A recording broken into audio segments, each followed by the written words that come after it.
I'm delighted to have this wonderful panel here today. So let me introduce, first off, José Alvarez, who's the Vice President of Prospera in North Carolina. We have Rachael Newberry, Program Director with RIoT, and Heather McWhorter, who's the Director at UNCW Center for Innovation and Entrepreneurship. So I'm going to let them go ahead and tell you about their specific programs, and then we'll have some questions. I'm honored to be your moderator today.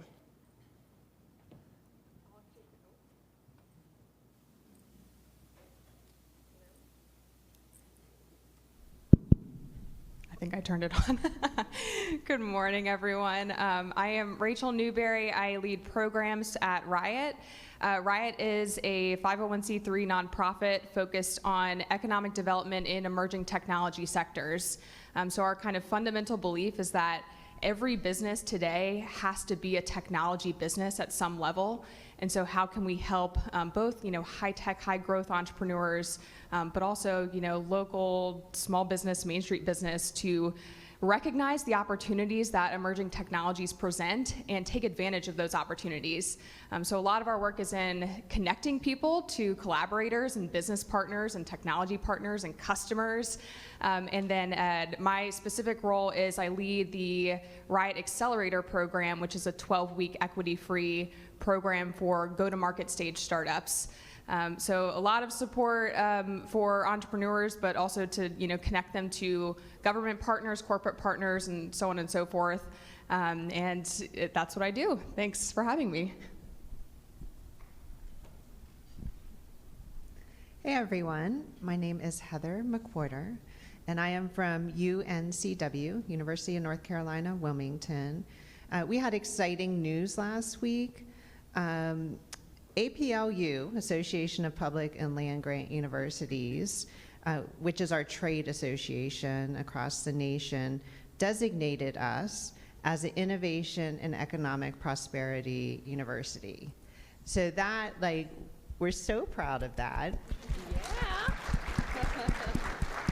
And that's only 80 universities in the nation have this designation. So we are thrilled to be awarded with that. And it's a nod to our commitment to our community and to help them. So I am the director of the Center for Innovation and Entrepreneurship. We have 3 focuses. We focus on high impact entrepreneurs. That's where we fit in our ecosystem. We want to help them get seed grants. We want to help them become investable. Our second focus is ecosystem building. We work with our partners, and I'll talk a little bit more about that in a little bit. And we do things like we're standing up an economy in Wilmington called the Blue Economy, which is sustainable innovations related to the ocean. We hope to be the next blue tech hub on the East Coast. And then third, we focus on the entrepreneurial pipeline. We want everyone to be able to succeed through entrepreneurship. We have a particular focus on high school programs to inspire them to be our next great entrepreneurs. Good morning. Buenos dias. José Alvarez with Prospera. As you heard, Prospera is an economic development nonprofit organization that specializes in providing support in cultural and language support to Latino immigrant entrepreneurs who are in the process of either starting a business or trying to expand an existing one. Once they get here, first generation, especially foreign born, they may know how to do business in Latin America, but might not necessarily here. So we provide that in culture consulting to make sure that they integrate into the American system through entrepreneurship. So I run statewide operations, have offices in Charlotte and in Raleigh, but we also have offices in Florida and in Georgia. So thrilled to be here. Wonderful. Thank you so much.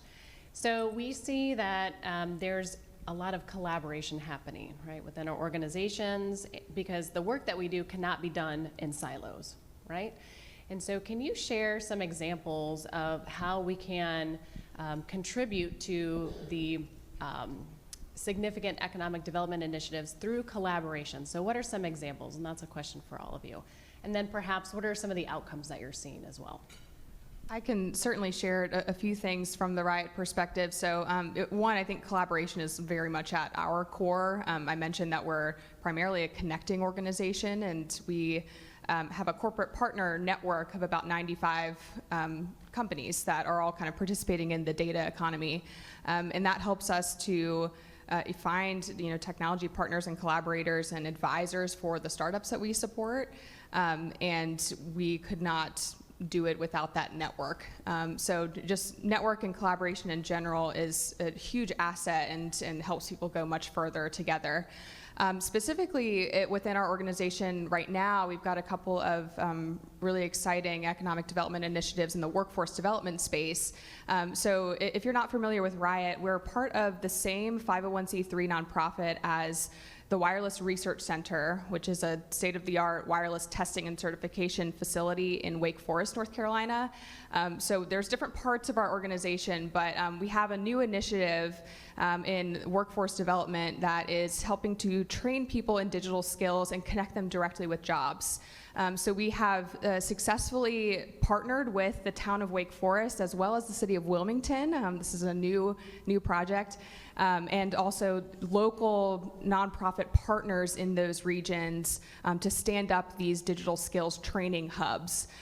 So Digital Bridge is the name of that program, and we are leveraging ARP funding for these programs, and we're really excited to be able to partner with local communities and folks that are on the ground there working in the communities already to help connect people with jobs, to kind of add in that technology layer of how do we help people to connect to good, high-paying jobs in the technology space and help them kind of move up that wage ladder.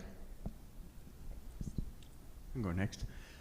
So Barry just talked about not reinventing the wheel, and that's the way we look at collaboration. I think we cannot do it all, as you mentioned, Krista. That we need all of us to be able to make an impact, greater impact across the entire community. So specifically, the way it's been working for us is really working with partners to make sure we leverage each other's programs to make sure we reach a greater number of people that need our services, especially those immigrants who get here who might not necessarily have the right contacts and might be even afraid of using some services. In our specific case, just one example, when COVID started, Congress put together a PPP. And as most of you in this room know how that went, especially the first round. Putting politics aside, I think it was well-intentioned. Really, Congress wanted to put together a package to get some money out, and I like to use the analogy of putting it, in a package, and they threw a slingshot in the sky, hoping it'll hit something.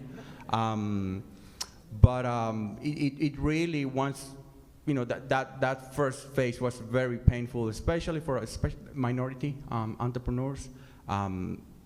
As they kind of fixed that, the banking industry was, I think it was smart for them to use the banks. There's already infrastructure to get the money out to banks. Even the banking industry was overwhelmed because they were, putting out rules as the process went.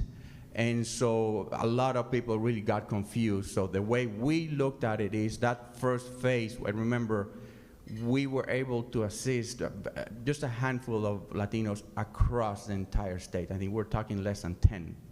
And then once they tweaked that and went through the process of phase 2, we were able to leverage our services with the Latin Chamber and also the SBA. We put together kind of like a strategic program, and basically where we did the entire TA. We had capacity and the know-how, while the chamber had the marketing power to help us get the word out, and the SBA a little bit as well. So after the entire process, we ended up helping close to 70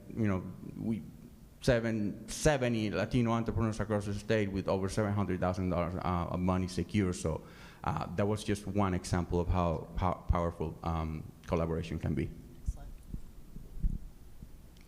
So about 5 years ago in Wilmington, a few partners came together, UNCW, our community college, and our business journal, with the idea of thinking about how we can break down the silos, how might we work better together, know each other better, not schedule over each other's programs. And that became the Wilmington Coalition. We have about 15 members of it, including Jim over here with New, the community colleges, our minority business accelerator, Genesis Block, CDFIs, and we get together monthly, at least, to talk about what's going on in our programs. It's so simple, right? I hope every community takes this and does it. We have a wonderful website now with the help of NCIDEA, thank you, WilmingtonBusinessResources.com. It has information about the coalition. Most importantly, for our entrepreneurs that we serve, it has one calendar with all of our events. So they can just go there and figure out what they're going to do on their Thursday evening. This has really proven to be a powerful way, just having the FaceTime with our partners, to make sure that entrepreneurs get to the place they need to be as quickly as possible. Also, when new programs come in town, they can meet with us all at the same time instead of having 15 different meetings. So I love the efficiency of it, I love the networking of it, and I love how it improves the services for our entrepreneurs. That's excellent. So, and I'll just point out, you know, I love the collaboration. I love the interest in working together. That resonates so well. And just to highlight, I was in Wilmington last Friday at the Marbionic Center, beautiful space. And we're already talking about doing a program together to educate more innovators and entrepreneurs on SBIRs and STTRs. And we have a gracious host. So it's just, I appreciate that. Yeah. And so that's just another example of the willingness. And that was just on a Friday, right? Mm-hmm. At an event that Jim put on. So, so where are we going from here? Where are opportunities to serve even more innovators and entrepreneurs? What's working well, and what could be done better? So, do you guys want to talk about that a little bit? I'll start. So we talked a little bit about capital yesterday.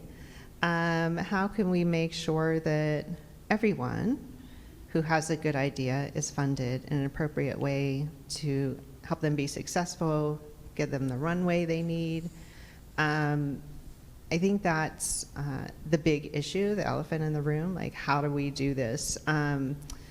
Statistically, entrepreneurs who are minority and women are really good at starting businesses. They can start businesses all day long, and they do. The majority of the businesses are owned by them, but not the scalable ones to get the investment. We just saw the slides. That has to be the focus for us to succeed as a community, as a state, as a nation. I'll keep echoing the collaboration piece. I think it's so important to have connectivity between all of the programs and resources that are in the room, and it's part of why events like this are so fantastic, and thank you to NCIDEA for convening this group, because all of us ultimately want to help entrepreneurs succeed, like point blank period, and each of us have unique resources that can help, and it's not just about one entrepreneur participating in one program and that's all they should do. No, an entrepreneur should take advantage of every possible resource they have at their disposal. So the more that we know each other's programs, the better we can advise entrepreneurs on where to go for what kind of support. And I've referred entrepreneurs to each of your organizations, and I love that we're all able to kind of, you know, help one company with any given need that they might have. So I think things like the convening that you all do in Wilmington monthly, that's an amazing kind of tactical way to stay really on top of what we all each do well individually, so that we can then help entrepreneurs to connect to the right resources at the right time. And I think that kind of collaboration and connectivity and kind of a net of resources that we've created across the state for entrepreneurs is something that we are doing well, but there's always room for growth and greater connectivity. So absolutely, I love that idea, and we'll take that back to to us. Rachel, and I love what you just mentioned about referring to other partners. I think one of the best ways to really collaborate is education, not only the end user that we serve, but also amongst ourselves. I mean, these convenings are great because we get to hear about other partner organizations or potential partner organizations that we might not have necessarily heard about. And then educate our board, ourselves, executive directors and the staff, so that when we are helping this specific entrepreneur, we make the connection, oh wait, I'm gonna help you with this, but I have this partner that you might be able to leverage from, so make the connection. So it's really important to really educate our teams to be aware of what's available in the ecosystem. That's great. It's truly the rising tide idea, right? We float all the boats, right, if we can all work together. So that's fantastic. So, Krista, I'll add yeah, one more thing. please. I think mentorship is always extremely, extremely valuable to entrepreneurs. But I think, you know, our experience and really any kind of program lead that I've talked to expresses that mentorship is a challenge. It's hard to, you know, have a robust network of mentors that you can call upon at the drop of a hat. It's challenging to make those really well-informed connections between the right mentor and an entrepreneur and what their needs are. So I think as RIoT works in different communities across the state and beyond North Carolina as well, it's become really critical for us to find great local mentor networks that are invested in the community and the community's growth and are willing to kind of, you know, turn around to the next person coming up and help them with what they need. So I know many of you in the audience likely mentor, and thank you for that support, because programs like ours could not be successful without that. But if you're you know, hesitant about mentoring, I think everyone has something to offer, and you just have to figure out like kind of what your niche perspective is. And the more that mentors can inform programs like ours where they can really help and plug in, the better that we can be at connecting to, again, the right resources at the right time. So yeah, mentorship, hugely valuable. It's a challenge for all of us, but where we can get it right, it has massive impact.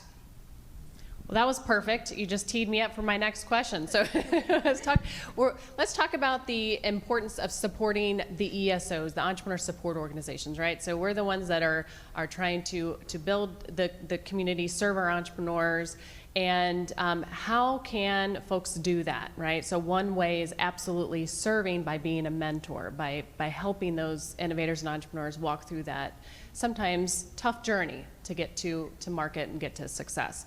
I can say that we've had significant support from NCIDEA. As an example, we would not have been able to launch our Propeller pre-incubation, pre-acceleration program if it weren't for the support of NCIDEA. So they helped us launch that, which gets innovators and entrepreneurs better prepared for funding opportunities for their commercial journey. And so that was critical for us. So what are some other ways that folks can support ESOs and also financially and beyond? Funding is critical for us too. I think everyone agrees, right?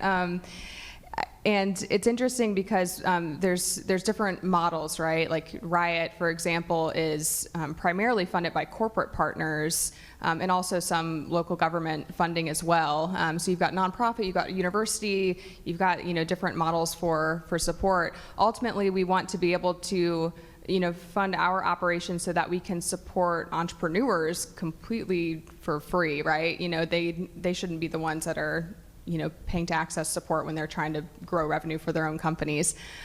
So yeah, I think it's a challenge, and we need folks that are willing to be creative and to fund that kind of long tail of opportunity, because this kind of economic development where we're supporting businesses from the ground up, it, you know, takes a much longer time to ramp up than, you know, say recruiting an Amazon to to come to your place. So we have got to have those funding partners that are willing to be patient and invest in our support of young companies that are going to take a while to grow. So all environmental or entrepreneurial support organizations deserve more funding. All of us are doing more with less. I think the long-term funding is the most important, because when we're going from grant to grant, it's hard to maintain a consistent message and operations. I just had that conversation with my city council, who I explained entrepreneurs always need help. We're always going to have more. They're not, instead of like trying to frame it as a specific program, like just put this in your budget, okay? And they seemed okay with it. We'll see when it comes around again. So I think that is critical. And volunteering. Between our Alliance for the Blue Economy and our mentor program, we have about 180 volunteers. We could not do what we do without them. I think responsiveness is critical for the mentors. Like you said, if you're on the list, be dedicated to taking at least one entrepreneur a year. And also, if you have extra time, I don't think anybody in this room would, but be prepared for maybe somebody calling you. Our Cisco rep just called me and said, "Hey Heather, I need to do my volunteer hours. Can I be there 10 hours a week to help you?" And I was like, duh. Yeah, come on. So think about what useful things your volunteers can do for you. And I think I don't get in trouble for what I'm about to say. So, and I mentioned these to previous partners. I think it boils down to, supporting ESOs, it boils down to education. The funding is great, obviously, we need funding to be able to operate. But really understanding the mission of the organizations and how those organizations are working together is important. If I am a funder and I get I have this fund to give out, for technical assistance in a very specific area of the state, I receive these applications and I see somebody new in the space just because they're chasing the money. That's not a good sign. Really, you should really care. As a funder, I should really look into why I'm receiving these and how are you working with the ecosystem partners. So that is really important. The fund is great, but really educating funders and partners it's key. Thank you so much. So we are just about out of time here. Do we have any parting thoughts, or do you want to share some things that you've learned from each other from this panel? Hand it off to me. I know, isn't that a terrible moderator question? Because it's like it forces you to pay attention to each other. Well, I think again, it's so important for us to continue to convene and connect like this, because we do have so much to learn from each other, and best practices of what we see works well and what doesn't work well, and how we can improve, how we can better connect entrepreneurs to each other's resources. I'd love to continue to see that be really robust throughout this whole group. I think that's the big thing. It's just continuing to create that net of resources across the state, and that requires us to know each other well and to learn from each other well, and then that helps us to better support entrepreneurs. And I'm actually going home with a lot of homework, because I've learned about a couple programs here that I'm going to make sure I tell my staff about and they pass on to the clients. But we'll have to do some translating as well. So we're going to have some homework to work on.